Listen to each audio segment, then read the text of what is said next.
ကွဲကောင်းဆိုင်မြင်တာတွေ့တာလေးပြောစင်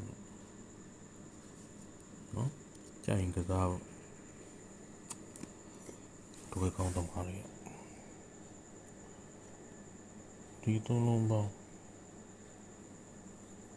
လေးဒီသုံးလုံးပေါင်းလေးကိုလေးရဲ့နှစ်ခက်ဒီလိုနှစ်တာနှစ်ဖို့အတွက်ဒီမှာ3ညရှိဒီသုံးလုံးပေါင်း8ကို8ရဲ့ပါဝါ3ဆိုပြီးလိုက်တာဟုတ်ပြီနော်အဲ့ဒါတကက်ဒီသုံးလုံးပေါင်း3ည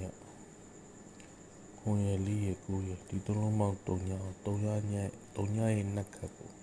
ခွန်လာဟုတ်ပြီနော်ခွန်မို့အတွက်တစ်ထိပ်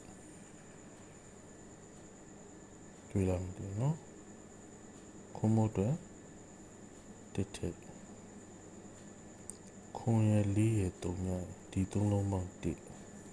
1ပါဝါကိုရှောက်ပြီးလို့ရိုက်တယ်ဟုတ်ပြီနော်နောက်တစ်ကက်8ရဲ့3ရဲ့4ဒီသုံးလုံးပေါင်းလေး9ရဲ့နှစ်ခက်ကိုဒီသုံးလုံးပေါင်း300မယ်ဆိုဒီမှာ954ရှိ3မို့အတွက်9ထိပ်နော်9ထိပ်မှာ8ရဲ့3ရဲ့1ဒီနှလုံးပေါင်းကြီး2ရှိလို့2ရဲ့ပါဝါဒီနှလုံးပေါင်းခွန်ရမယ်ဆိုတော့9ရှိတော့98တကွက်ကောင်းဟုတ်ပြီနော်အဲ့လိုမြင်တာ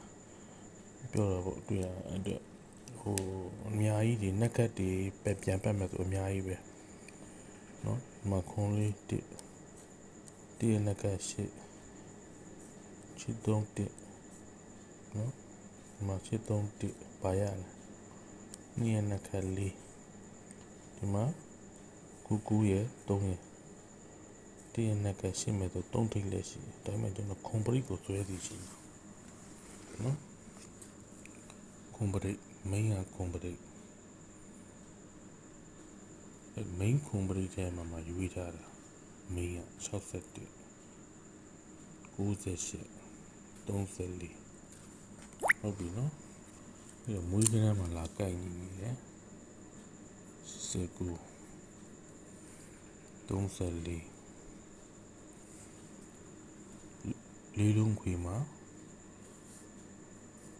ဟောဒီမှာပါဝါမှာဆိုရင်38ဒီမှာ38383လေးထည့်ထိုးပြဟုတ်ပြီလား